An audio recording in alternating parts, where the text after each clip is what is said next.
Welcome back to this edition of Between Two FARS. I'm Warneke Miller, here once again with the amazing, legendary king of procurement here at JSC, Robert Tepfer.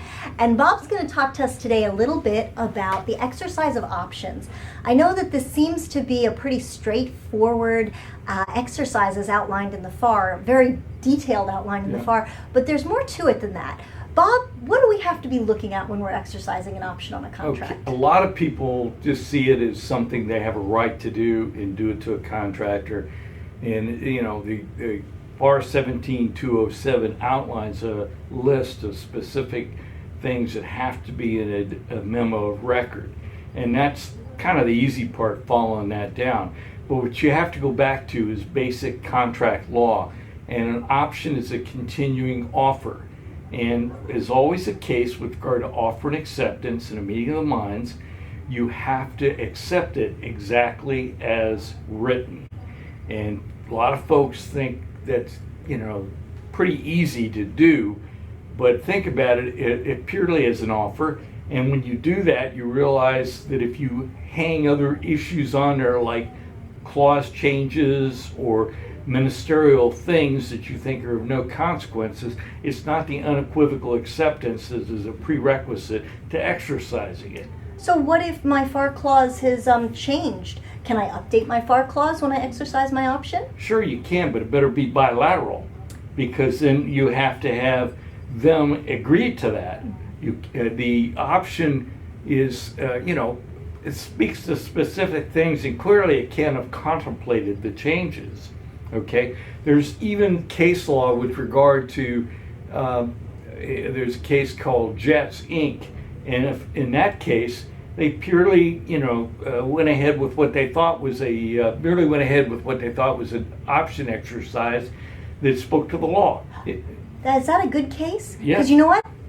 Let's throw it up on the screen there. Okay. There it is. If you want to learn more about that case, just look at the citation below us. Yeah, and there's effectively what they said was it's subject to availability of funds, which realistically the 17207 says funds have to be available, which presumptively means sufficient funds. So that was considered to be nothing of any material significance. Okay. But it was enough to effectively be a basis for the option being invalid. So it was like a counter offer, Exactly, as opposed to the exercise of the option. That's right. And now who does that put the power in the hands of? Puts the power completely in the hands of the contractor.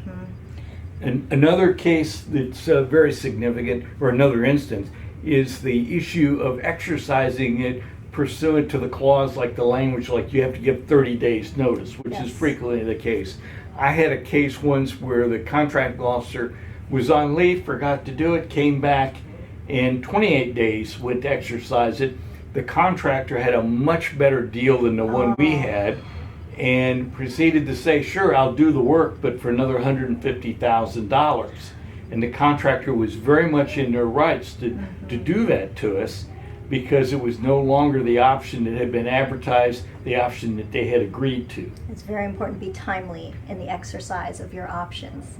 So remember, anytime you're looking to exercise your option, follow the FAR, follow the terms of your contract, including the fill-ins, such as 30 days that you've done when you put in that provision within the FAR, and keep everybody coloring in between the lines, right, Bob? Yeah. One last consideration.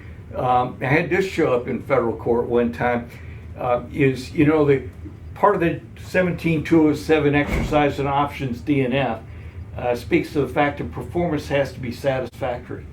You got to be real careful on that, because the CO exercised the option, did the DNF, which said performance was satisfactory, then 3 months later got fed up with performance and proceeded to issue a cure notice and wanted to put into evidence a history of bad performance Prior to the exercise of the option. And they called the CO to the stand and handed him the document and said, the old classic, were you wrong then or are you wrong now? That's better than were you lying then or are you lying yes, now? That's the criminal case. Well, you heard it here first. Be very careful with the exercise of your options and stick to the letter of the law. Join us again next time, Between Two FARS.